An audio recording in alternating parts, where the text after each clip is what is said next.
할렐루야. 플레더십 목요 예배에 오신 여러분들 환영하고 축복합니다. 우리 함께 옆 사람들을 인사하면서 시작했으면 좋겠습니다. 참 잘 오셨습니다. 오늘도 은혜의 단비를 누리길 간절히 소망합니다. 참 잘 오셨습니다. 참 잘 오셨습니다. 오늘 예배를 위해서 함께 기도하면서 나아가길 원합니다. 오늘도 성령 충만의 예배, 그리고 말씀으로 거룩해지는 예배, 찬양으로 주님께 고백하는 예배, 그리고 기도로 간구하는 예배, 이러한 성령 충만의 예배, 은혜의 예배가 되게 해달라고 우리 시간 함께 기도하면서 이 시간을 열길 원합니다. 함께 기도하며 나아가길 원합니다. 사랑하신 하나님 아버지 감사합니다.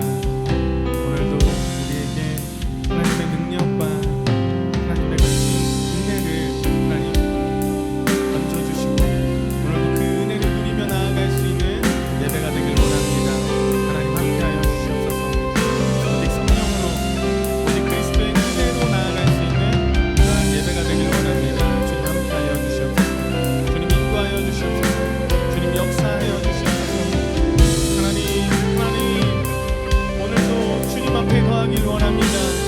주님 오늘도 충만의 예배, 또 찬양으로 말씀으로 거룩해지는 그리고 기도로 간구하는 예배가 우리의 예배가 되길 원합니다. 주님 함께하여 주시옵소서.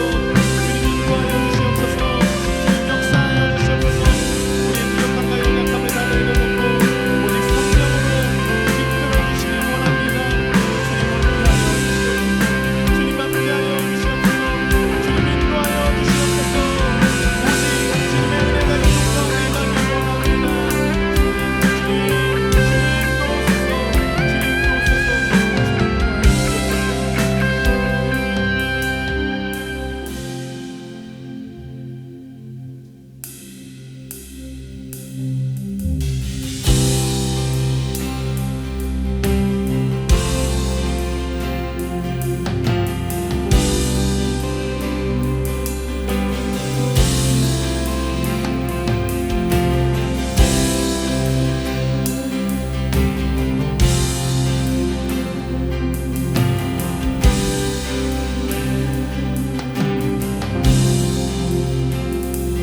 내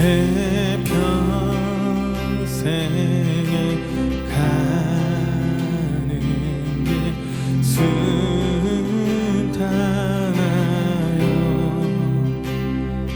늘 잔잔한가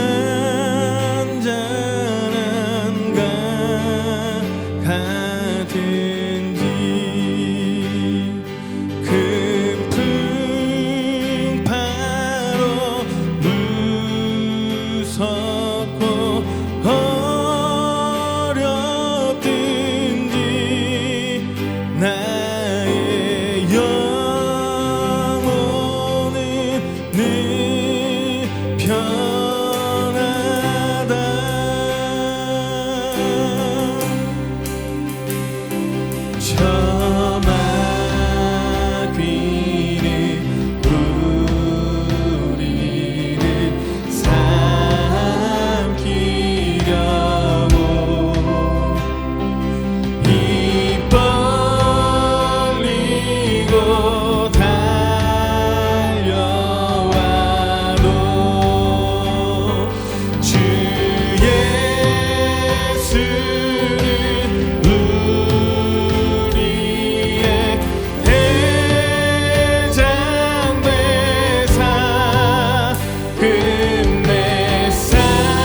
감사드립니다. 주님 찬양합니다. 할렐루야. 아멘. 아멘.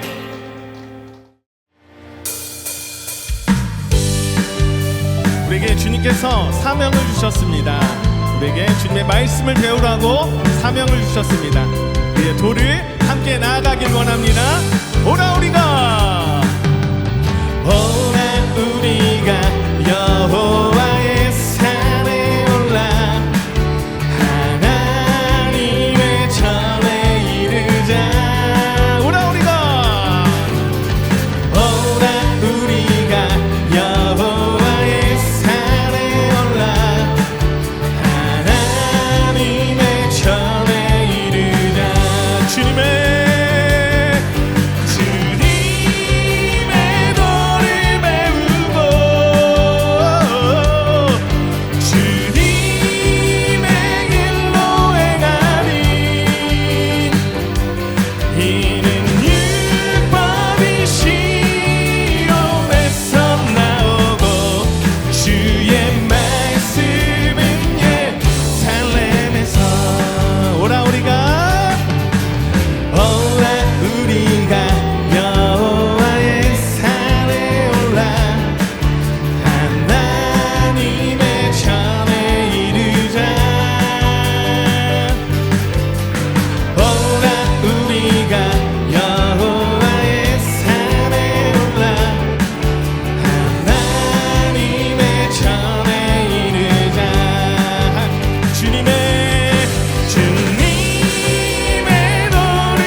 마지막으로 한 번 더 주님의 손을 배워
믿으십니까?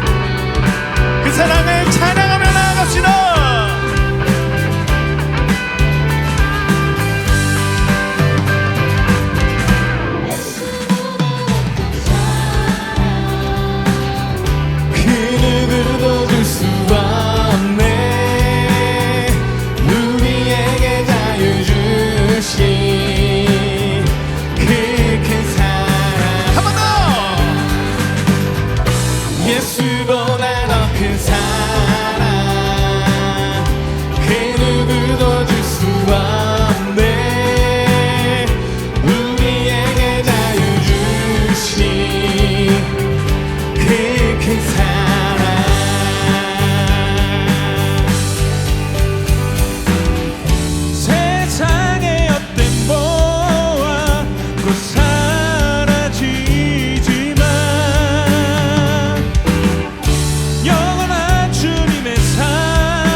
넘쳐나게 소망합니다. 그러실 줄 믿으십니까? 그럼 마음을 담아서 다시 한번 이 찬양을 고백하며 나아가길 원합니다. 찬양하세요.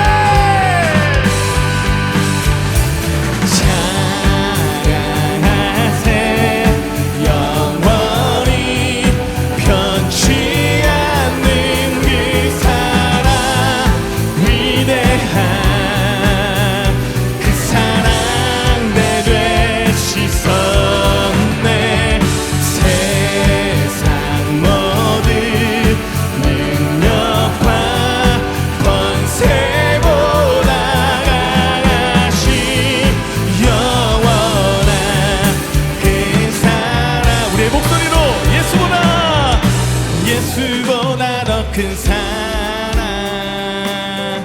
그 누구도 줄 수 없네. 우리에게 자유 주신 그 큰 사랑. 우리 이번에는 여러분들만 예수보다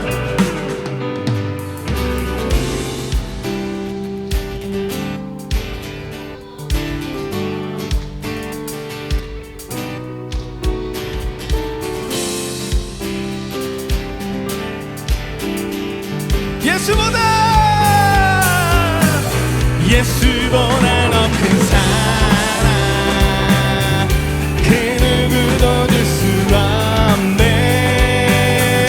우리에게 자유 주신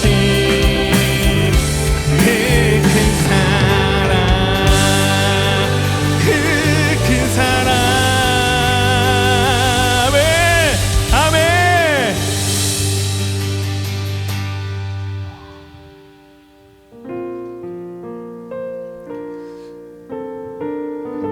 우리 주님은 우리에게 산성이 되시고 또 요새가 되시고 반석이 되시는 분이십니다. 믿으십니까? 우리 그런 주님을 함께 찬양하며 나아가길 원합니다. 우리의 어려움과 우리의 힘듦을 이 찬양 속에서 고백하길 간절히 소망합니다.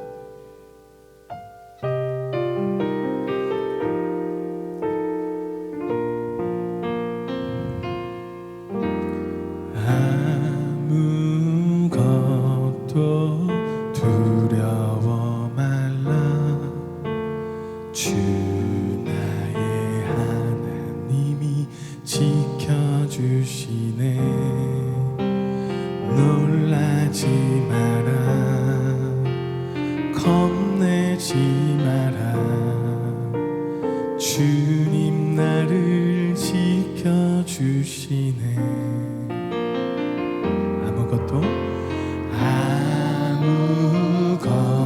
아무것도 두려워 말라. 주 나의 하나님이 지켜주시네. 놀라지 마라, 겁내지 마라. 주님 나를 지켜주시네. 내 맘이 힘에 겨워 지칠지라도 주님 나를 지켜주시네. 세상의 험한 풍파 몰아칠 때도 주님 나를 지켜주시네.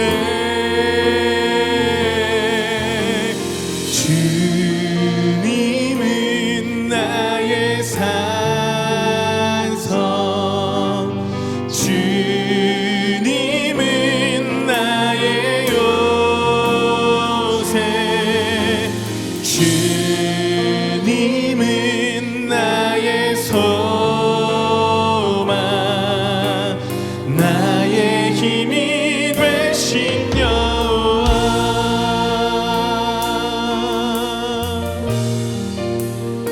아무것도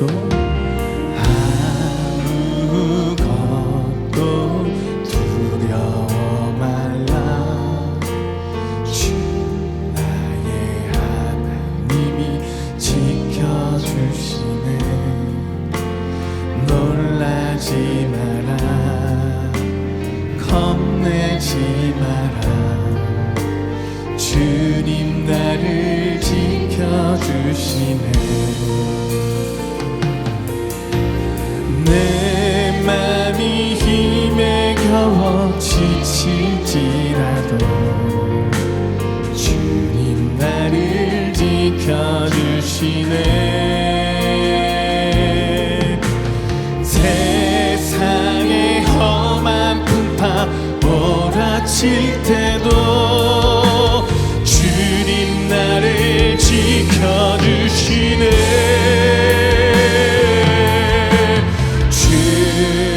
주님은 나의 산성, 주님은 나의 요새, 주님은 나의 소망,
주님의 그 생명 되심을 우리가 찬양합니다.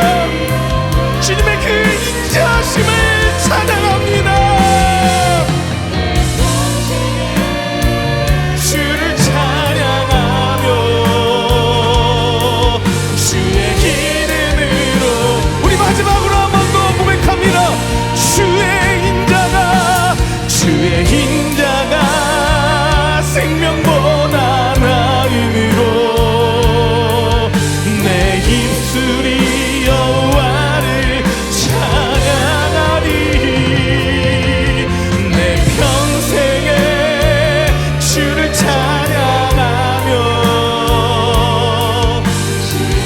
오늘도 주님의 생명 되신 주님의 인자하심과 주님의 선하심이 드러나는 예배가 되게 하여 주시옵소서. 우리 이런 마음을 가지고 주여 한번 외치면서 기도합니다. 주여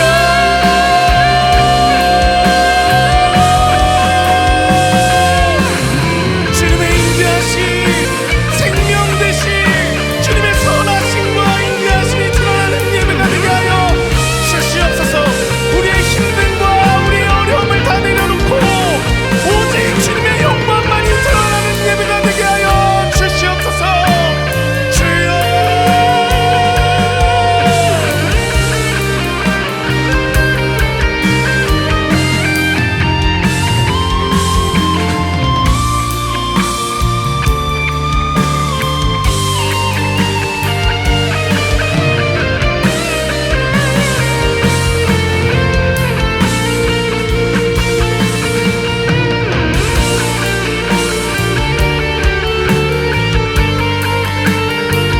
아버지 하나님 은혜를 감사합니다.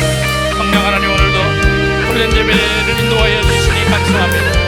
아버지께서 이 예배를 주관하여 주시고 성령이 주관하시는 예배 되게 하여 주시고 오직 성령 하나님의 주장하심으로 말미암아 은혜로운 예배로 인도하여 주시고 함께 참여한 모든 성도들 축복하여 주시고 처음부터 끝까지 성령 하나님 인도하여 주시옵소서.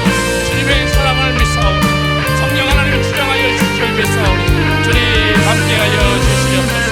어려운 우리의 삶을 되돌아보아 주시고 어려운 삶을 바라볼 때 하나님 하나님의 인도하심을 경험하게 하여 주시고 성령 하나님의 인도하심 모든 것들을 주장하는 아버지 하나님 그런 예배 되게 하여 주시옵소서. 아버지 하나님 은혜를 감사합니다. 성령 하나님께서 오늘도 플랫 워십 예배를 인도해 주시니 감사합니다. 어려운고 혼란한 이 땅 위에 성령 하나님 우리가 모여서 하나님을 찬양하고 경배하오니 성령 하나님 주장하여 주시고 이 예배가 우리의 힘과 노력이 아닌 하나님의 전적인 은혜로 이루어지게 하여 주시옵소서. 처음부터 끝까지 성령 하나님 주장하여 줄 줄 믿사오며 우리를 권해 주신 예수님의 이름으로 기도하옵나이다. 아멘. 네, 자리에 다 앉으셨나요? 네, 먼저 말씀을 보겠습니다. 오늘 말씀은 야고보서 5장 13절부터 18절입니다. 신약성경 376면입니다. 야고보서 5장 13절에서 18절 다 같이 합독하겠습니다. 시작. 너희 중에 고난 상한 자가 있느냐? 그는 기도할 것이요. 즐거워하는 자가 있느냐? 그는 찬송할 지니라. 너희 중에 병든 자가 있느냐? 그는 교회의 장로들을 청할 것이요. 그들은 주의 이름으로 기름을 바르며 기를 위하여 기도할지니라. 믿음의 기도는 병든 자를 구원하리니 주께서 그를 일으키시리라. 혹시 죄를 범하였을지라도 사하심을 받으리라. 그러므로 너희 죄를 서로 고백하며 병이 낫기를 위하여 서로 기도하라. 의인의 간구는 역사하는 힘이 큼이니라. 엘리야는 우리와 성정이 같은 사람이로되 그가 비가 오지 않기를 간절히 기도한즉 3년 6개월 동안에 땅에 비가 오지 아니하고 다시 기도하니 하늘이 비를 주고 땅이 열매를 맺었느니라. 아멘. 저는 제 목회 사무실에 가면 일주일에 꼭 2번씩 플랫 워십 예배를 듣습니다. 그래서 월요일 날 한 번 듣고, 그다음에 금요일 날, 거의 뭐 화요일 날 들을 수도 있고요, 듣습니다. 그런데 들으면서 이게 찬양의 수준이 막 좋아지는 것 같아요. 찬양의 수준이 막 올라가는 것 같아요. 얼마나 감사한지 몰라요. 그래서 이제 제 주변에 있는 목사님들에게도 권면합니다. 전주에 가면 플랫 워십 예배팀이 있는데 그 찬양 한번 들어봐. 많이 좋아지고 머지않아 서울에까지도 이 영향력이 미치게 될 것 같아. 그래서 저도 지금 서울에서 홍보활동하고 있습니다. 여러분들도 이곳저곳에서 많이 홍보하시면서, 우리 노력으로 안 돼요. 하나님께서 해 주셔야만 이 모든 일이 잘 진행이 될 것이고 은혜로운 그런 영광의 축복이 임할 거다라는 생각이 듭니다. 오늘 저는 제목을 기도는 역사하는 힘이 크다 라는 주제로 여러분들에게 말씀을 선포하고자 합니다. 여러분, 그림을 한번 보시겠습니다. 많이 보셨죠?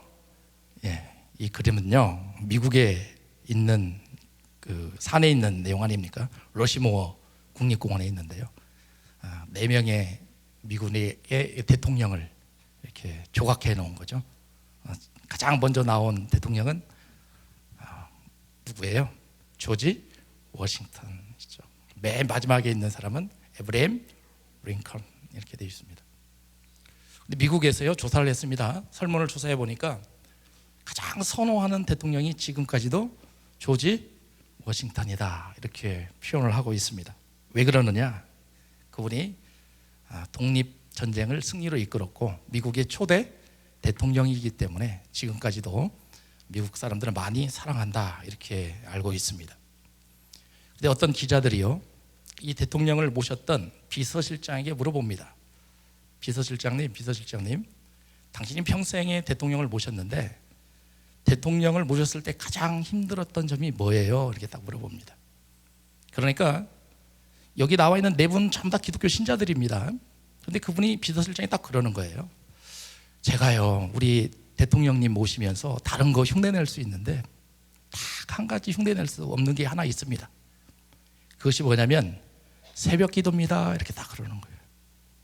우리 대통령은 새벽 4시에만 되면 3시에 자도 4시면 일어나시고 12시에 자도 4시에 일어나셔서 새벽 예배를 반드시 드리시고 1시간 기도하시고 1시간 성경을 보셨습니다. 그래서 제가 그것을 한번 따라해 보려고 그렇게 4시에 일어나서 기도하고 성경 보려고 했는데 한 달은 되더라고요. 그런데 한 달이 넘어가니까 이제 비서실장들의 힘이 어때요? 점점 빠는 거죠. 여러분, 오늘 아침에 일어나셔서 혹시 새벽 예배에 참여하신 분 계십니까? 한번 왼발 한 발꿈치 한번 들어보세요. 많이 참여하셨네요. 기도는 그렇게 중요합니다. 미국의 대통령이요, 조지 워싱턴 대통령이 평생에 살아가면서 미국을 건설하고 지금까지도 미국 시민으로부터 그렇게 많은 환호를 받는 이유는 바로 이분이 기도의 사람이었기 때문에 그렇다라는 거예요. 두 번째 그림을 한번 보겠습니다. 이 두 번째 그림은요, 이 조지 워싱턴이 볼티모어에서 독립전쟁을 했을 때에 가장 어렵게 승리한 곳입니다. 그래서 미국 사람들이 거기에다가 조지 워싱턴 기념교회를 세웠습니다. 그리고 그 옆에는 더 유명한 목사님이, 참 아쉬운 점, 몰몬교 목사님이 그렸어요. 이게 좀 아쉽습니다. 근데 그 목사님이 무릎 꿇고 기도하는 조지 워싱턴의 모습을 이렇게 해놓았습니다. 그리고 이 교회 안에 가면 날마다 이 대통령이 외쳤던, 부르짖었던 기도문이 적혀 있습니다. 여러분, 이 기도문을 미국 대신에 한국을 넣어서 우리 한번 합독하도록 해보겠습니다. 시작. 전능하신 하나님, 한국을 보호할 수 있는 자는 오직 하나님뿐이라고 나는 믿습니다. 이 나라의 지도자들로 하여금 하나님의 말씀에 순종하고 국민을 사랑하게 하옵소서. 먼저 지도자들이 정의로운 생활을 하고 자비를 사랑하며 행복한 국가 건설을 위해 겸손히 백성을 섬기는 자들이 되게 하옵소서. 여러분, 대통령도 이렇게 자기의 평생의 기도 제목을 가지고 새벽 4시 일어나면 이것을 암송하듯이 기도하면서 자신의 모든 삶을 하나님께 다 맡기는 그런 삶을 사셨다라는 거예요. 여러분, 오늘 야고보서 기자가 편지를 정리하는 부분입니다. 그런데 제가 파워포인트로 말씀을 정리할 때 빨간색으로 해놨죠. 공통점이 뭐예요? 기도였어요. 그런데 각 절마다 기도가 한 번씩 들어가고 있습니다. 그만큼 야고보서 기자도 인생을 살아가고 신앙생활을 하면서 정말 중요한 게 뭐다? 기도다. 여러분, 플랫 워십도 기도로 성장돼야 됩니다. 플랫 워십도 기도로 모여야 됩니다. 그래야 성령 하나님이 일하시는 역사가 일어나게 된다라는 거예요. 그런데 여기에 보게 된다면 성경을 한번 보십시오. 13절에 그렇게 되어 있습니다. 너희 중에 고난 당하는 자가 있느냐? 그는 기도하라. 14절에 너희 중에 병든 자가 있느냐? 그런 병든 자도 뭘 해야 된다? 기도해야 된다라는 거예요. 그리고 나서 여러분 17절에는 결론입니다. 엘리야는 우리와 성정이 같은 사람이로되, 즉 엘리야는 간절히 기도하면서 하나님으로부터 큰 기도의 힘을, 역사하는 힘을 받았다. 그것을 야고보서 기자가 정리해 주고 있어요. 여러분, 제가 오늘 말씀을 드릴 때 기도는 뭐가 크다? 역사하는 힘이 큽니다. 여러분들도 오늘 말씀을 통해서, 기도를 통해서 여러분들 가정에, 또 여러분들이 섬기시는 교회에, 또 여러분들이 생활하고 계시는 공동체에서 하나님이 역사하시는 큰 일들을 경험하셨으면 좋겠어요. 여러분, 그러면 오늘 13절에 보니까 너희는 고난 당하는 자, 그럼 고난 당하는 자가 누굴까? 제가 생각을 해봤습니다. 여럿이 있겠죠. 그럼 뭐 생각할 게 뭐가 있어요? 모든 사람들이 여기 다 해당되는 거 아니겠어요? 특히 예수 믿는 사람들이 다 여기 해당되는 거 아니겠습니까? 근데 저는 길을 조금만 더 축소시켜 봤습니다. 제 자신을 생각해 보니까, 와, 목사도 여기에 해당되는구나. 이 목사도 8년 전에 뭣도 모르고 맨 땅에 헤딩하면서 교회를 개척했는데 얼마나 힘든지 몰라요. 저만 힘든 줄 아십니까? 저희 교회에 있는 성도들도 얼마나 힘든지 몰라요. 날마다 고난 당합니다. 그러면서 제가 생각하는 거죠. 이야, 고난 당하는 자는 사역자구나, 또 동역자구나. 그런 분들이 다 고난 당하면서 하루하루의 삶을 살고 있구나. 여러분, 이 사역자라는 단어를 한번 제가 찾아봤습니다. 헬라어로 보면 디아코노스입니다. 미니스트, 영어는 미니스트예요. 근데 이걸 풀어가면 섬기는 자입니다. 다시 말하면 사역자는 누구라고요? 섬기는 자예요.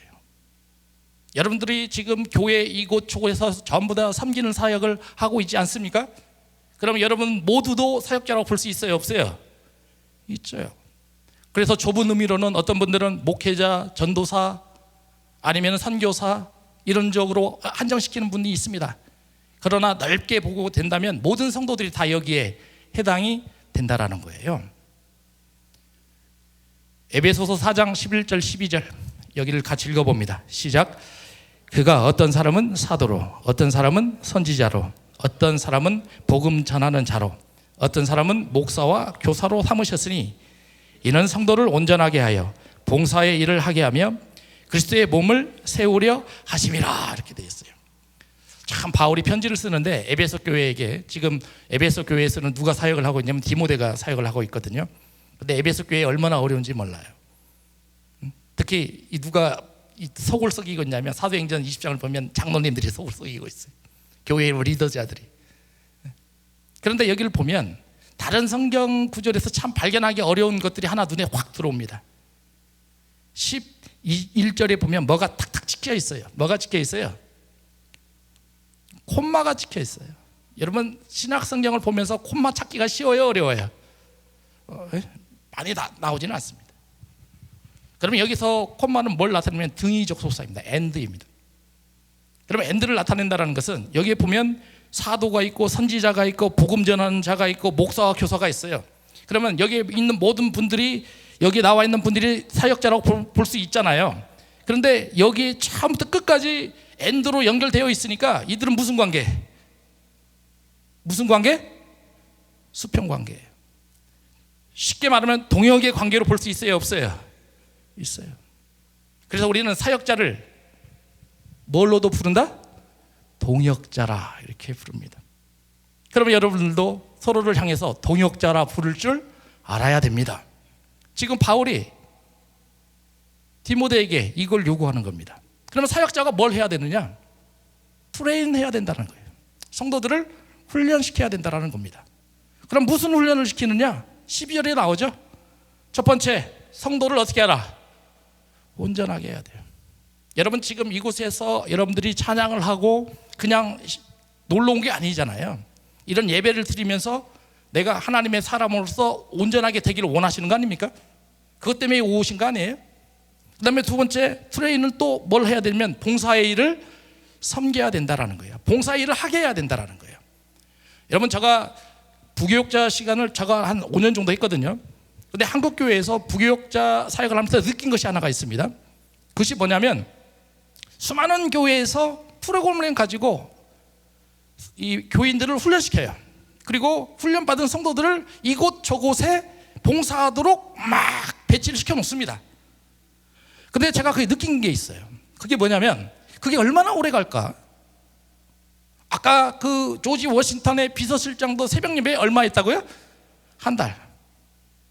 그런데 봉사일을 하는 입장에서도 이렇게 훈련을 받고 막 집어넣어버리게 된다면, 다시 말하면 전 인격적으로 하나님을 만나지 못하게 된다면 그분들이 과연 얼마나 봉사일을 할 것인가? 저는 부교육자 하면서 이거를 굉장히 많이 생각을 했었거든요.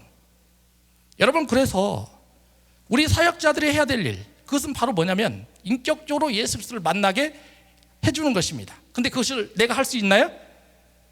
저 할 수 없어요. 여기서 있는 목사이지만 저도 할 수 없습니다. 누가 하셔야만 가능합니까? 성령께서 하셔야만 가능한 거예요. 성령께서 일하셔야만 이 모든 것이 이루어질 수 있다라는 거예요. 이런 것이 종합적으로 이루어졌을 때 에베소 교회는 마지막에 있잖아요. 12절 마지막에 그리스도의 몸을 세워가는 거다. 그리스도의 몸, 예수님이 뭐라고 하시냐면 그리스도의 몸은 뭐라고 해요? 자기의 육체다. 그리고 그것은 곧 교회다, 이렇게 표현하는 거잖아요. 다시 정리해보면 이런 것이죠. 사역자들은 이제 성도를 온전하도록, 다시 말하면 인격적인 예수님을 만날 수 있도록 노력해야 됩니다. 그리고 두 번째는 뭘 해야 돼요? 봉사의 일을 하는데 그 봉사의 일을 의지적인 노력으로 하는 것이 아니라 인격적인 예수님을 만나면서 스스로 해야 돼요. 그것을 발견하기 위해서 은사가 있어야 되지 않아요? 그걸 빨리 찾아야 됩니다. 그리고 그런 것들이 잘 유기적으로 연계가 된다면 그 교회는 주님이 세워 가시기 시작한다라는 거예요. 여러분, 그러니 이런 시작점이 전개될 때 반드시 필요한 게 뭐냐면 기도다. 저는 그렇게 생각하는 거죠. 왜 제가 이렇게 생각하느냐? 이유가 있습니다. 예수님을 한번 생각해 보자라는 거예요. 여러분, 예수님께서 누가복음 3장 21절과 22절에 세례 받으시는 장면이 나옵니다. 세례 요한으로부터 세례를 받으시잖아요. 세례를 받자마자 예수님께서 하신 일이 있습니다. 뭡니까? 기도였습니다. 세례를 받자마자 하신 일이 기도였습니다. 근데 기도 중에 하늘이 열립니다. 누가 임하십니까? 성령이 임하십니다. 그리고 뭐가 들려요? 음성이 들려요. 그는 내 사랑하는 아들이라, 이렇게 들립니다. 다시 말하면 세례를 받는 그 순간부터 예수님은 뭘 하셨다? 기도하셨어요. 마태복음 4장에 보면 예수님께서 시험 당하시는 장면이 나옵니다. 며칠 시험 당하시죠? 40일. 누가 끌고 가십니까? 성령이 끌고 가십니다. 근데 40일 동안 예수님이 뭐 하셨어요? 금식하셨어요. 금식하신 분들은 알 겁니다. 금식하신 분들은 반드시 뭐가 동행됩니까? 기도가 동행됩니다. 그러니 예수님은 세례 받으실 때도 기도하셨고, 또 금식하실 때도, 또 마귀로부터 시험 받을 때도 뭘 했어요? 기도했어요. 마가복음 1장 29절과 35절을 보면 예수님께서 베드로의 장모를 고쳐가는 장면이 나옵니다. 베드로의 장모가 열병이 걸렸잖아요. 다 고쳐줍니다.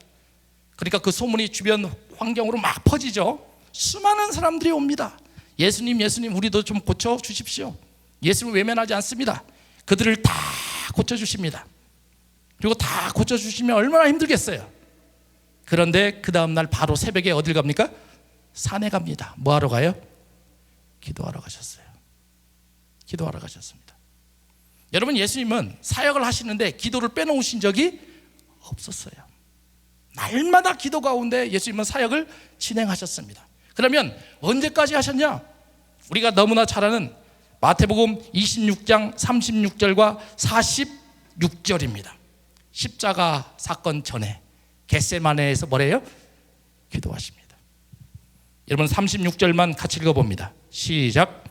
이에 예수께서 제자들과 함께 겟세마네라 하는 곳에 이르러 제자들에게 이르되 내가 저기 가서 기도할 동안에 너희는 여기 앉아 있으라 하시고, 이렇게 되어 있어요. 곧 무슨 사건이 오냐면 십자가 사건이 오잖아요. 여러분, 십자가 사건은 이 야고보서 5장 13절로 표현하면 고난과 동일합니다. 근데 고난이 왔을 때 예수님 지금 뭐 하려고 계세요? 기도하고 있어요. 내가 이제 고난의 길을 걸어가야 되는데, 예수님도 사람이시잖아요. 얼마나 힘들고 어려웠겠어요. 근데 그것을 감당하시려면 나 혼자는 안 되는구나, 내가 할 수 없구나. 누가 임하셔야 돼요? 성령이 임하셔야 돼요. 성령과 동행했을 때 십자가의 사건을 걸어갈 수가 있었던 거죠. 그걸 알았습니다. 그래서 기도하십니다. 그런데 나는 기도하고 있을 때는 여기는 좀 기다리고 있어, 깨어 있으라 하는데 제자들은 뭐 하고 있어요? 자요. 잡니다. 그러면 39절도 같이 읽어봅니다. 시작. 조금 나아가사 얼굴을 땅에 대시고 엎드려 기도하여 이르시되 내 아버지여, 만일 할만하시거든 이 잔을 내게서 지나가게 하옵소서. 그러나 나의 원대로 마옵고시고 아버지의 원대로 하옵소서 하시고. 그러니까 거기서 포기하고 싶었던 마음이 굴뚝 같았죠, 예수님도. 그런데 그걸 이어갈 수 있는 방법이 뭘까 생각해 보니까 뭐밖에 없어요? 기도밖에 없었어요.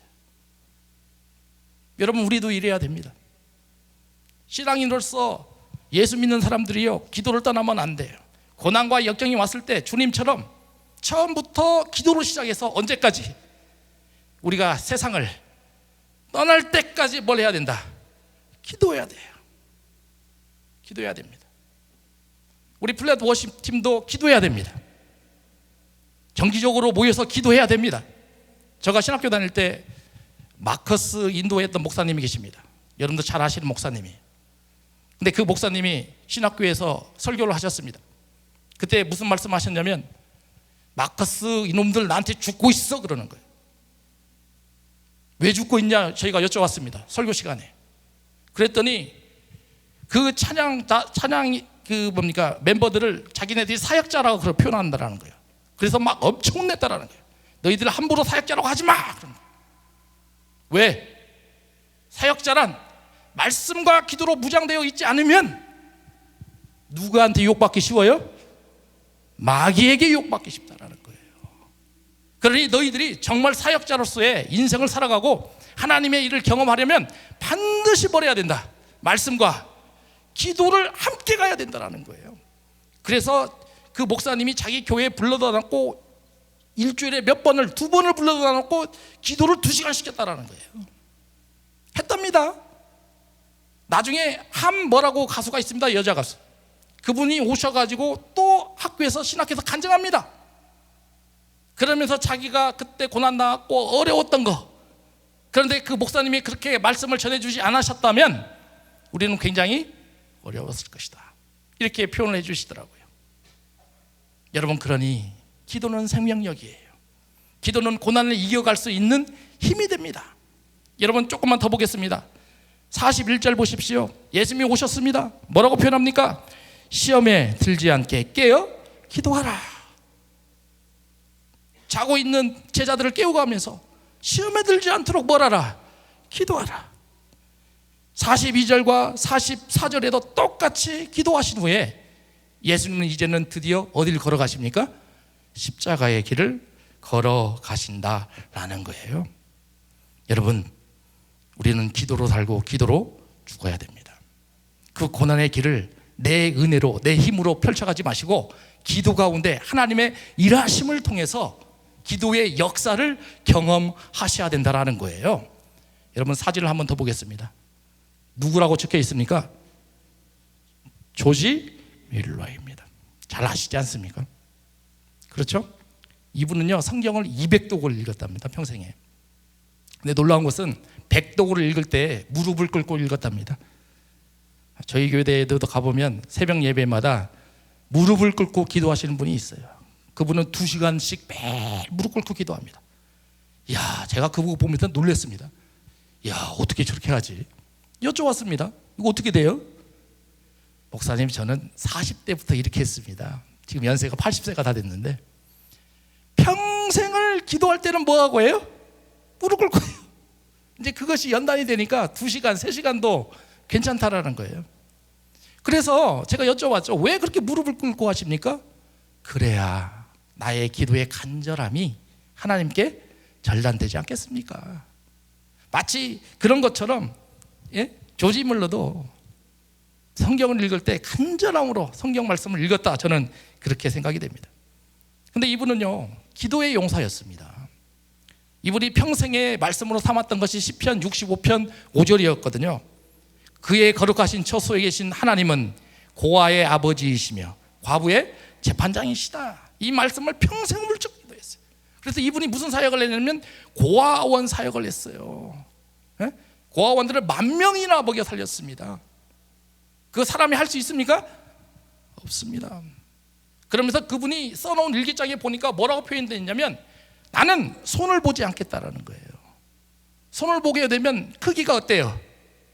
작아요. 나는 손을 보지 않고 누굴 보겠다라는 거예요? 하나님을 보겠다라는 거예요. 하나님이 부어주시는 그 충만한 가운데 사역을 하게 된다면 10,000명이 아니라 100,000명이라도 해줄 수 있다는 거예요. 그런 그림을 가지고 조지 밀러는 기도를 했습니다. 그리고 이 사람이 기도에 대한 5가지 원칙을 세워 놓았습니다. 자, 여기도 같이 첫째 번 한번 읽어봅니다. 시작. 예수 그리스도의 공로와 중보에 대해 전적으로 확신하라. 여러분, 기도할 때 뭐가 있어야 돼요? 확신이 있어야 돼요. 근데 여러분 보세요. 뒤에 요한복음 14장 13절 16절. 이분은요, 반드시 기도를 할 때도 뭐에 근거를 했어요? 말씀에 근거했어요. 우리도 이래야 됩니다. 주님이 주시는 말씀에 근거해서 이 조지 밀러처럼 기도의 제목을 내세울 줄 알아야 된다는 거예요. 두 번째는 모든 죄를 어떻게 하라? 버려라. 왜? 내 속에 죄성이 있으면 기도 응답 안 된다는 거예요. 세 번째는 뭐라고 했습니까? 약속을 믿으라. 네 번째는 하나님의 뜻을 따라 구하라. 다섯 번째는 끈기 있게 간구해라. 제가 이 말씀을 소개하는 이유는 똑같이 하라는 소리가 아니에요.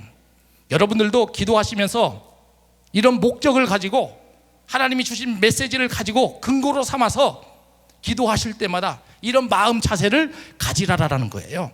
그랬을 때 이 조지 밀러에게 역사는 힘이 컸어요? 작았어요? 엄청 컸잖아요.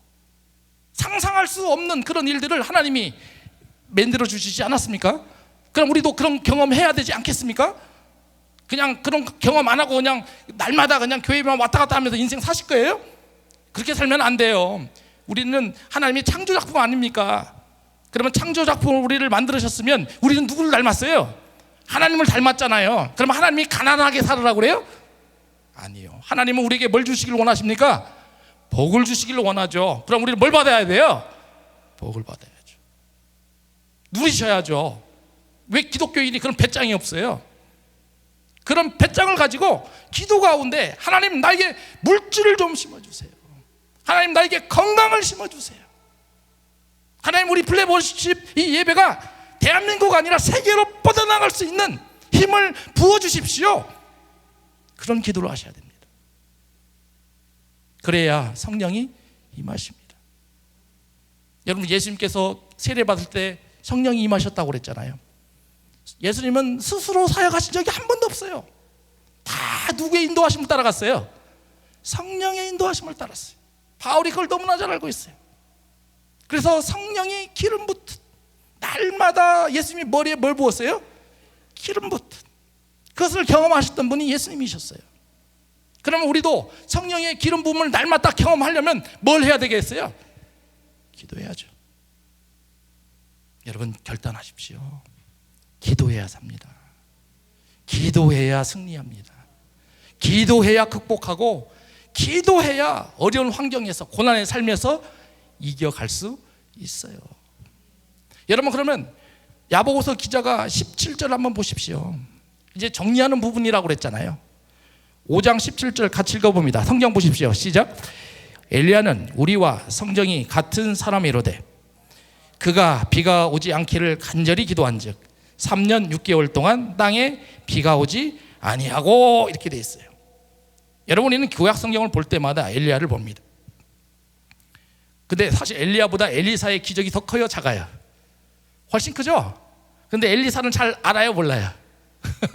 알기는 아는데 그래도 엘리사보다는 누굴 세워요? 엘리야를 막 세워요. 그렇죠?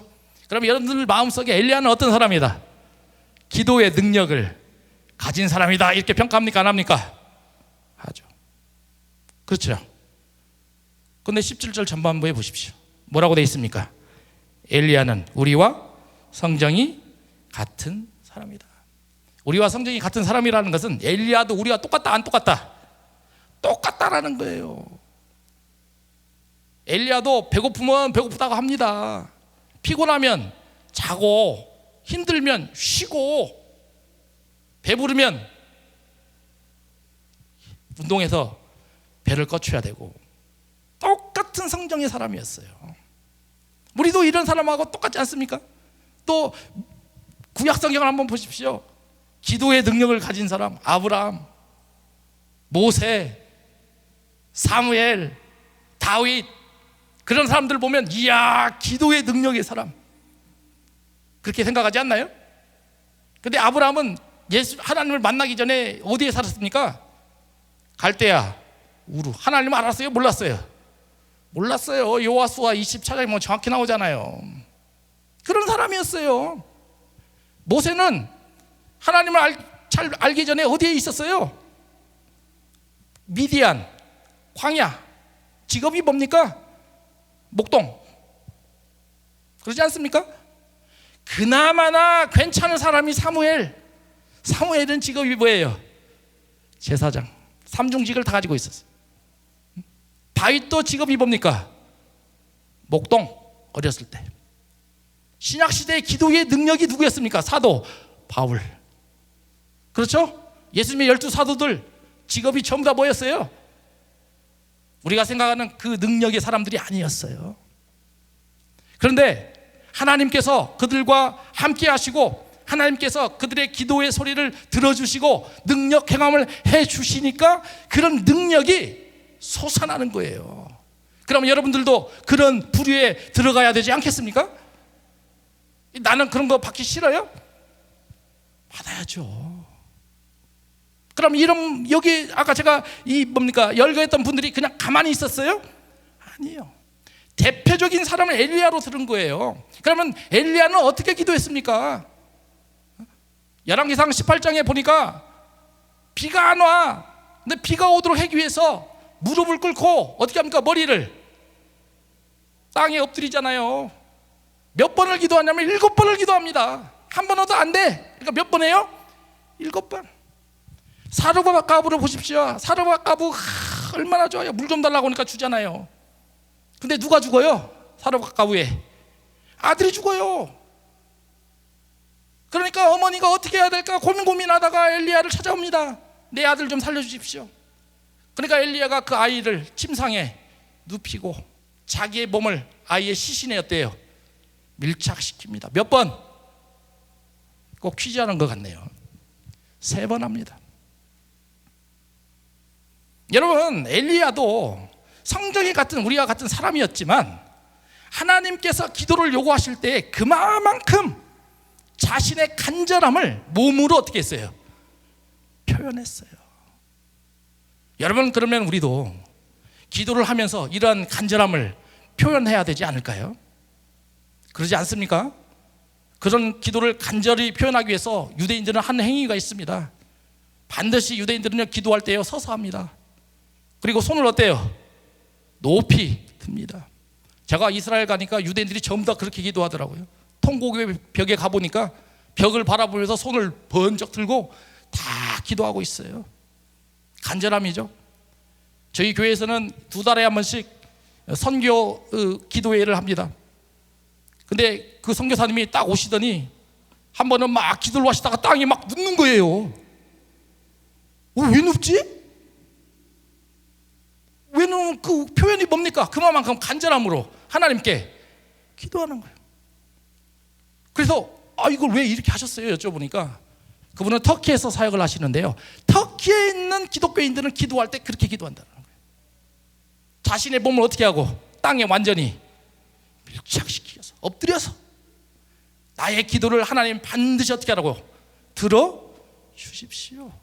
이런 행위의 표현들이죠. 그러면 이제 손을 한번 생각해 보십시오. 나는 기도할 때 어떻게 했는가? 나는 지금까지 기도하면서 나는 내 신앙생활을, 기도를 어떠한 신앙생활을 하고 지금까지 걸어왔는가? 이것을 한번 생각해 보라라는 거예요. 그런데 나는 기도를 이만큼 했는데 내가 요구하는 것은 얼마나 되는가? 여러분, 그러니 우리가 이런 하나님의 말씀을 들을 때마다 참 생각할 게 많다라는 거죠. 제가 말씀을 준비하면서 그럼 이게 가장 적당한 예가 뭘까? 곰곰이 기도 가운데 찾아냈습니다. 여러분, 사무엘상 1장 10절과 13절에 보면 한나의 간절함이 표현됩니다.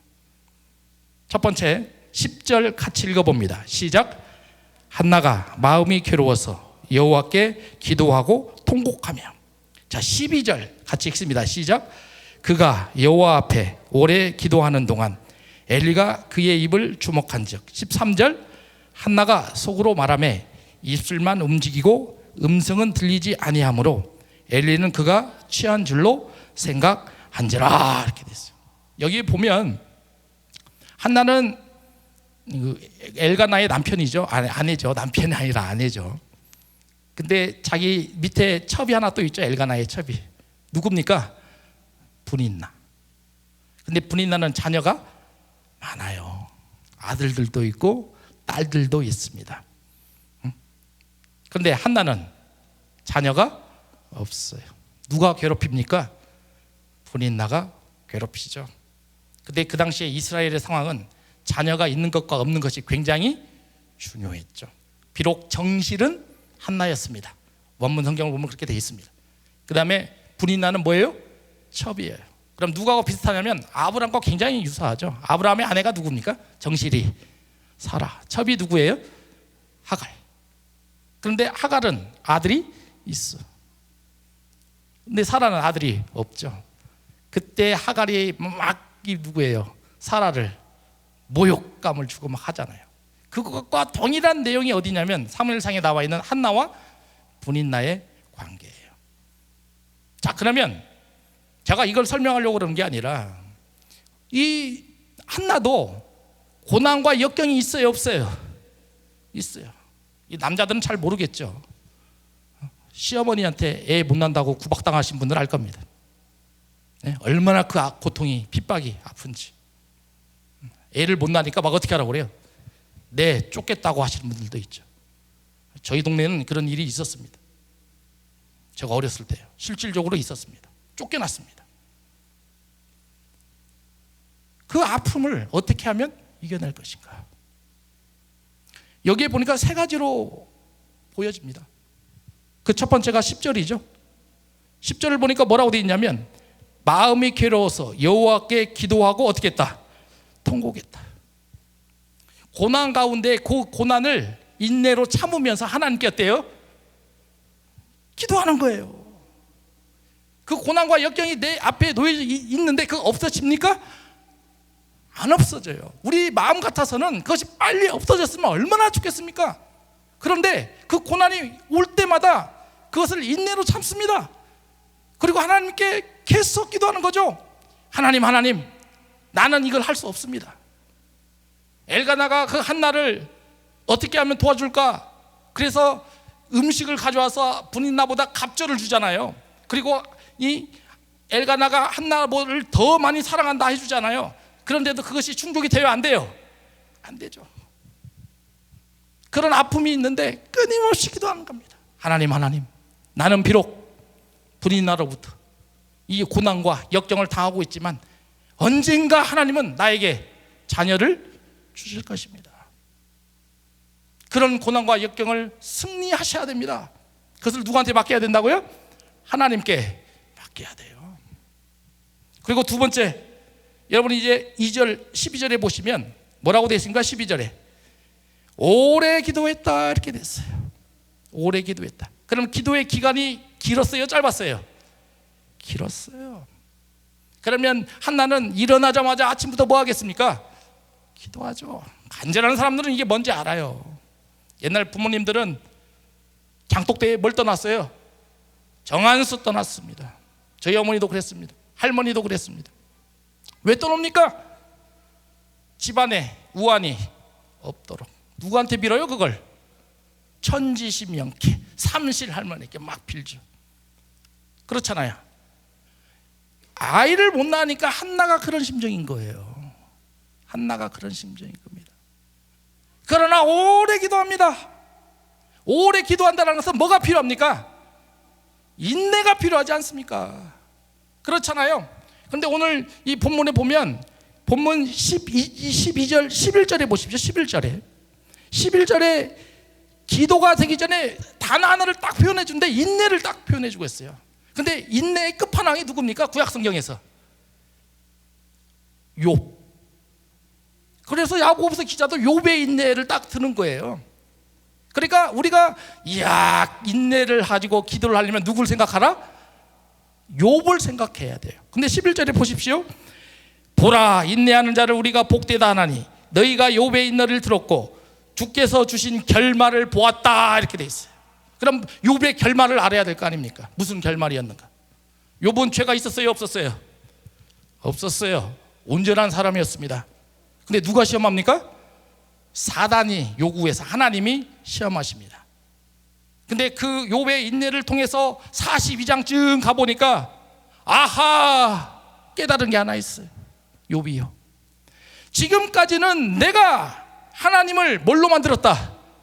귀로 만들었다. 그렇게 하는 게 귀로 만들었다. 그런데 이제는 뭘로 본다고 그래요? 눈으로 보긴다라는 거예요. 눈으로. 그러니까 욥의 인내를 통해서 하나님이 요구하신 게 있잖아요. 신앙의 연단을 통해서 누굴 보라라는 거예요? 하나님을 제대로 보라라는 거예요. 여러분 그러면 하나님을 눈으로 보면 그 사람은 어떻게 됩니까? 죽어요. 그러면 욥도 뭘로 봤다라는 거예요? 무슨 눈? 마음의 눈으로.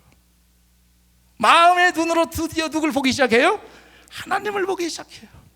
마치 이런 것처럼 한나도 이제는 이런 인내의 기도를 통해서 하나님이 요구하신 게 있다라는 거예요. 너 아들을 낳으려면 너 이제는 나를 뭘로 봐라? 마음의 눈으로 나를 직접 봐라. 신앙의 연단 아닙니까? 여러분들도 기도 가운데 이런 인격적인 하나님을 마음의 눈으로 만나셔야 돼요. 그랬을 때 여러분들의 신앙이 성장되는 거 아니겠습니까? 그리고 이제 13절에 마지막이죠. 기도의 자세를 설명해 주는데요. 한나가 속으로 어때요? 기도하고 있어요. 기도할 때 어떤 분들은 막 크게 외치고, 물론 그런 기도 중요해요? 안 중요해요? 중요하죠. 근데 여기서 말하는 건 그런 게 아니에요. 큰 소리로 하네 작은 소리로 하네 그게 아니라 예수님은 누구를 질타하냐면 바리새인과 서기관들을 질타합니다.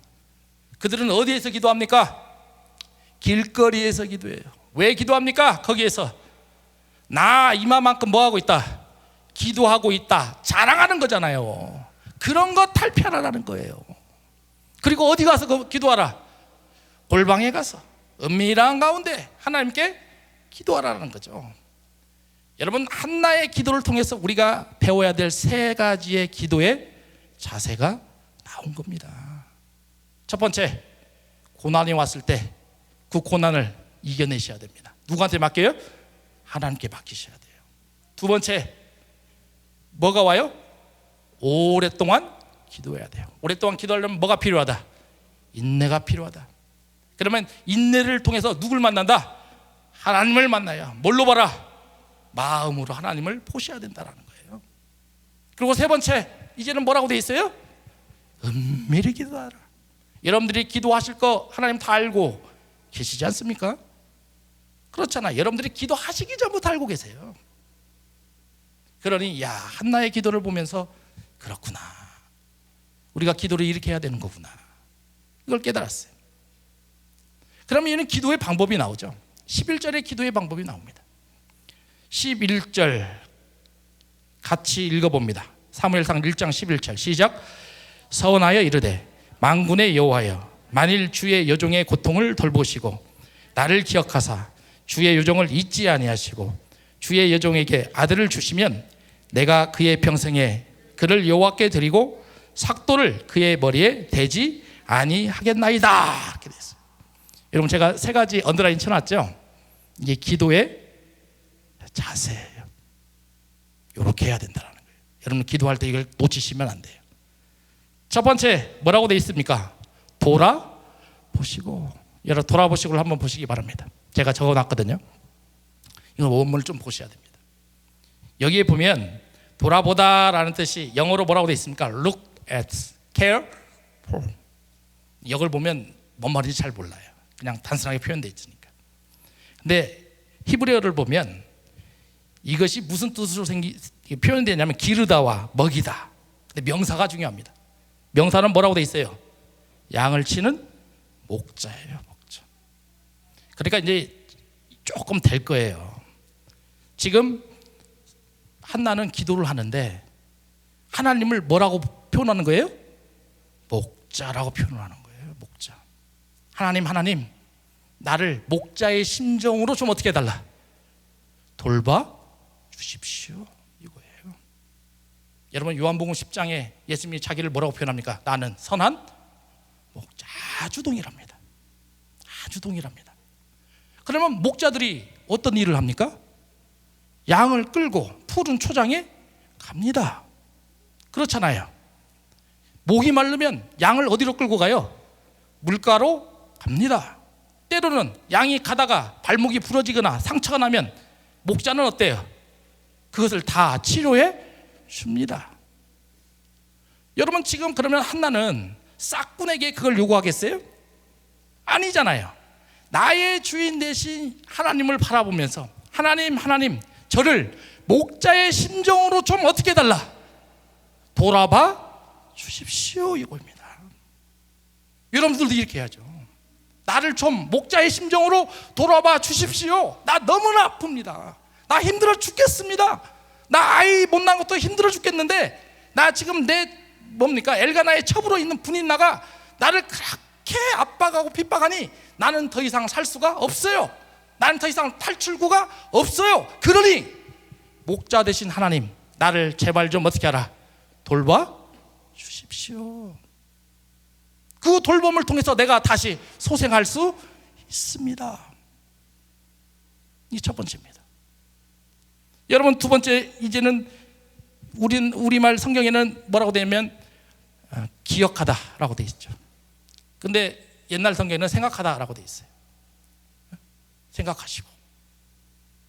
근데 여기도 원문을 좀 보셔야 됩니다.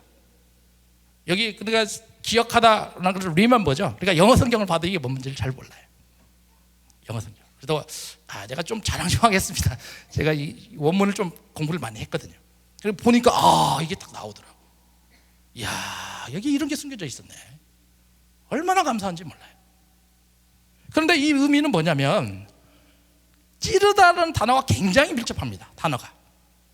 그러면 여러분, 우리가 무의식 중인 상태에 있을 때 그 사람을 뭘로 찔러요? 바늘로 톡 찔르면 어떻게 해야 됩니까? 그 사람이 깜짝 일어나죠. 여러분, 피가 막혔을 때 체했을 때 어딜 따요? 요 손을 탁 따지면 어때요? 얹힌 것이 쭉 이런 거예요. 이런 거. 하나님, 나 힘들어 죽겠습니다. 나 어려워 죽겠습니다. 그런데 내 어려운 것 많이 있는데 그 중에 가장 어려운 게 이겁니다. 하나님이 그거 제대로 알고 바늘로 그걸 어떻게 해달라? 찔러주세요. 그러면 내 바늘로 찔르면 내가 당하니까 무의식 중에 있는 내가 어떻게 될 거라는 거예요? 일어날 거라는 거예요. 여러분, 그러니 작정기도 하시려면 주제가 많으면 된다, 안 된다? 안 돼요. 뭘 가지고 해요? 작정기도 할 때는 몇 가지? 한 가지. 목숨 걸고 해야 돼요. 목숨 걸고 해야 됩니다. 에스더 3장에 보면 하만이 이스라엘 백성들을 다 죽이려고 음모합니다. 그렇잖아요. 근데 에스더가 그 소리를 듣고 모르드게가 다시 세워갑니다. 그때 에스더가 한 얘기가 있죠. 하나님, 나 금식기도 하겠습니다. 사흘 동안 금식기도 하겠습니다. 나만 금식기도 하지 않고 이스라엘에 있는 모든 백성이 다 뭘 하겠다? 금식기도 하겠습니다. 대신에 나는 뭘 걸겠다? 생명을 걸겠습니다. 죽으면 죽으리라. 여러분, 기도할 때 이런 열정이 있어야 되지 않겠습니까? 그렇잖아요. 그러니 작정 기도하거나 서원 기도할 때는 뭐 포인트? 원 포인트 하나 정해놓고 하십시오. 그리고 거기에 목숨 걸고 하셔야 된다는 거예요. 여러분, 마지막이죠. 세 번째입니다. 잊지 마소서. 뭘 잊지 마냐?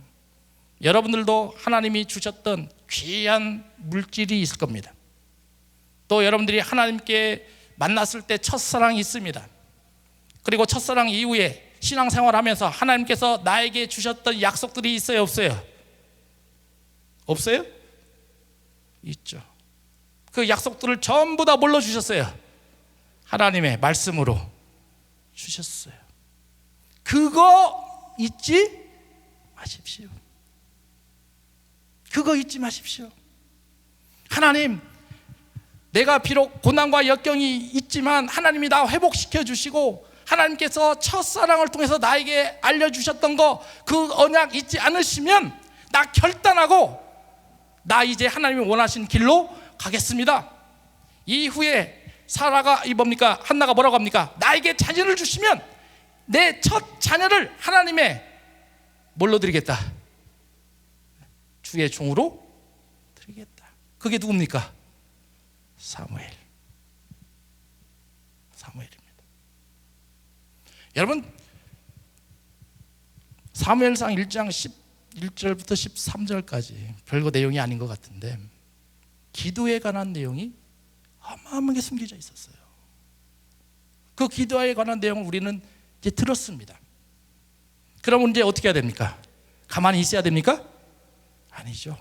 내일부터 어떻게 하라고? 아니, 지금부터 당장 하셔야죠. 바로 하셔야 됩니다. 기도하셔야 됩니다. 기도하셔야 이깁니다. 기도하셔야 승리합니다.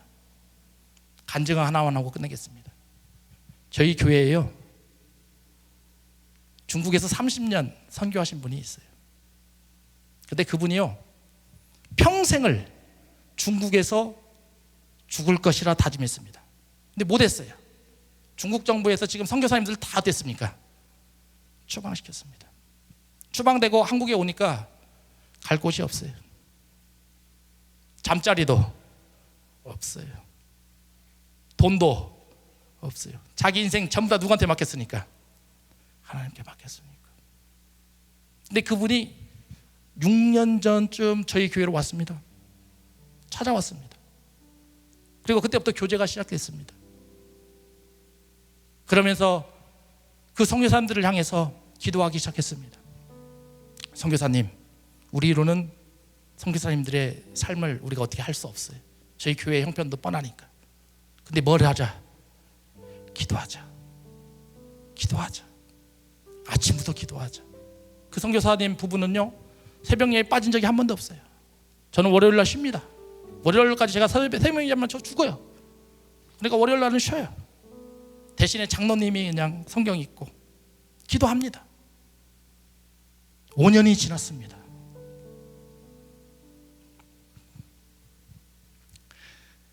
작년에요, 임대 아파트 지원하라는 게 나왔어요. 지원했습니다. 경쟁률 400대 1. 지원해놓고 하나님, 우리 힘으로 안 됩니다. 하나님 도와주세요. 선교사님이 저한테 뭐라고 그러냐면, 이게 될까요? 경쟁률이 400대 1인데요. 6명 뽑는데 2,400년 지원했어요. 그러나 우리는 기도했습니다. 하나님, 우리는 안 됩니다. 우리는 할 수 없습니다. 그러나 하나님 도와주시면 하나님의 능력으로 역사하는 힘을 따라 합격할 수 있습니다. 됐을까요? 안 됐을까요? 됐으니까 간증하죠. 5월 20일 날 이사하면서 들어갑니다. 평수는 좋지는 않아요. 18평. 두 분이. 살만해요? 안 살만해요? 살만해요. 송파 아파트. 현재 시세 4억. 전주에서 4억이면 몇 평 살아요? 한 36평 삽니다. 제가 다 조사해봤어요. 근데 하나님께서 우리 힘으로 풀 수 없는데 기도하니까 하나님의 방법으로 풀어주시는 거예요. 그분 연세가 80세예요. 아내는 70몇 세? 이제 6세인가? 74세. 이제 남은 여생, 중국에서 30년간 그렇게 선교하셨으니까 이제는 남은 여생 어디서 보내라고? 이제 한국에서 보내라고. 근데 그분이 항상 하시는 말씀이 있어요. 목사님, 저는 나이가 들었지만 할 게 있습니다. 그것은 뭐냐? 기도입니다. 저 기도하다 죽겠습니다. 저 기도하다가 세상 하나님 품에 안기겠습니다. 근데 요즘 한 가지가 더 생겼대요. 뭘 하실 거라고요? 저 전도도 할 수 있을 것 같습니다. 중국에서 많은 사람들 전도하지 못했는데 한국에서 전도하겠습니다. 여러분, 우리의 힘과 우리의 노력과 우리의 의지로 무엇인가 만들어가려고 하지 마십시오. 안 됩니다. 주님이 걸어가셨던 그 길을 그대로 걸어가셔야 돼요. 주님은 세례 받을 때부터 뭐 하셨어요? 기도하셨어요. 십자가에 가시기 전까지 뭐 하셨어요? 기도하셨어요. 우리도 이래야 됩니다. 폴렛 워십도 일주일에 만나서 기도하셔야 됩니다. 예배 전에 기도하셔야 됩니다. 예배 끝나고 기도하셔야 됩니다. 그런 은혜 가운데 이곳에 놀라우신 하나님의 은혜와 역사가 나타났으면 좋겠어요. 기도하겠습니다. 아버지 하나님, 은혜를 감사합니다. 은혜 가운데 기도는 역사하는 힘이 큽니다 라는 주제로 말씀을 선포했습니다. 성령 하나님, 이 시간을 통해서 또 기도 시간인데 주님의 역사가 일어나게 하여 주시고 기도 가운데 하나님의 놀라우신 사랑과 은혜를 경험하게 하여 주시옵소서. 예수님의 이름으로 기도하옵나이다. 주만 바라볼지라. 찬양하시겠습니다. 광고 몇 가지 전해드리겠습니다. 저희 플래더십 예배는 매주 목요일 7시 50분 전주의은교회 3층 이 사랑홀에서 드려집니다. 이 예배 가운데 시간 잘 지키셔서 미리 오셔서 기도로 예배를 준비하며 나아가는 우리 예배자들 되시길 축복합니다. 그리고 우리 플래더십에서는 함께 예배를 섬겨갈 예배자들을 모집하고 있습니다. 안내팀, 미디어팀, 또 찬양팀, 싱어나 악기, 또 각자가 섬길 수 있는 부분들이 있으면 혹시 원하는 분들이 있으면 주변의 스태프들이나 저에게 언제든지 이야기해 주시고, 혹시 주변에 좋은 달란트를 가지고 있는데 좀 섬겼으면 좋겠는 사람들이 있는데 싶은 분들이 있으면 추천을 해주셔서 같이 예배를 섬겨 나갈 수 있도록 해주시면 감사하겠습니다.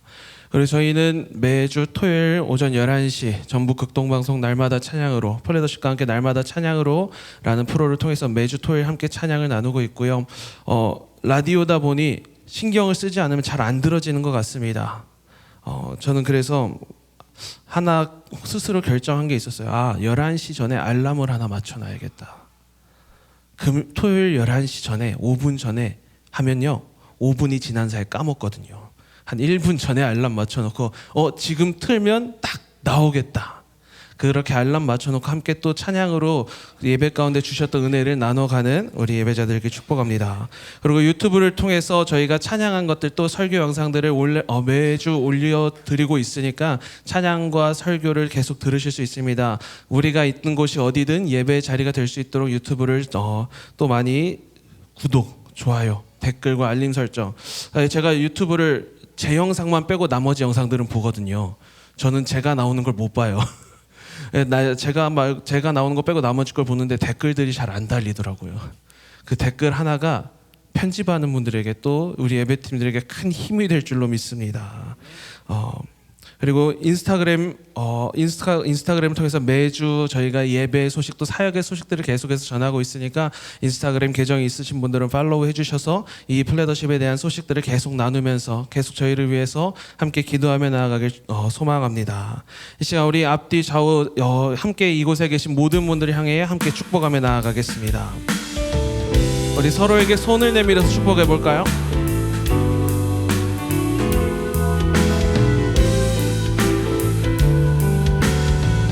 온유하고 성실하신 주님이 당신을 사랑합니다. 아름답고 한결같은 주님이 당신을 축복합니다.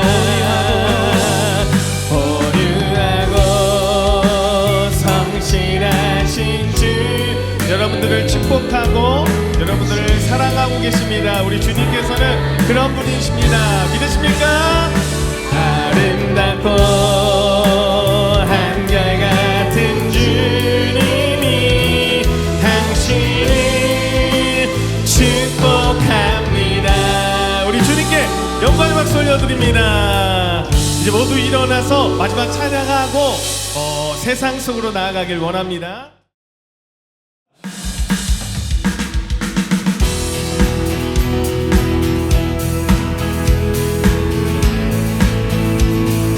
말씀이 육신되어 우리 가운데 오신 그 예수님을 찬양하면서 나아가길 원합니다.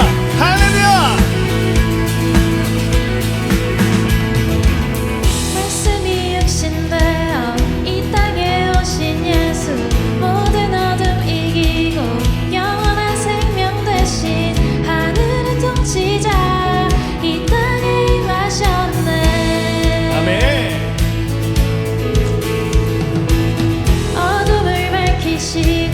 죽음을 이기신 주 내 안에 오셔서 주의 뜻 이루시는 하늘의 통치가 온 땅에 충만하네. 주님의 영광 내게 임하네. 주의 성령 날 이끄시네. 주의 말씀이 날 찾아오셔서 온 땅 비추시네. 아멘. 우리 한 번 더 고백하며 나아갑니다.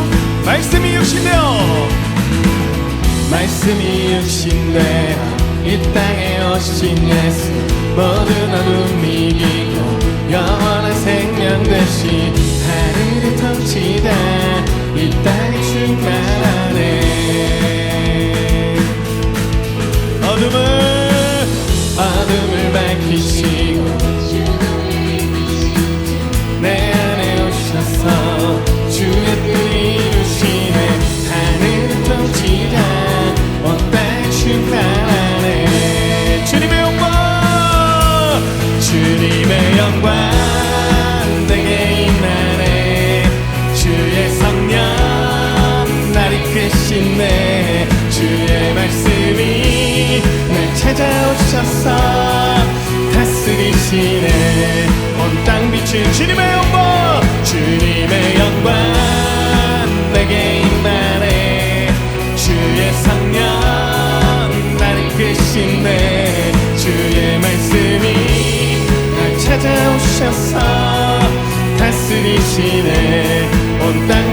주시네. 주님, 우리가 세상 속으로 말씀을 가지고 나아갑니다. 그 말씀이 육신 되어서 우리를 보살펴 주시고 지켜 주시옵소서. 할렐루야! 우리 주님께 영광의 박수 올려드립니다. 할렐루야! 아멘. 아멘.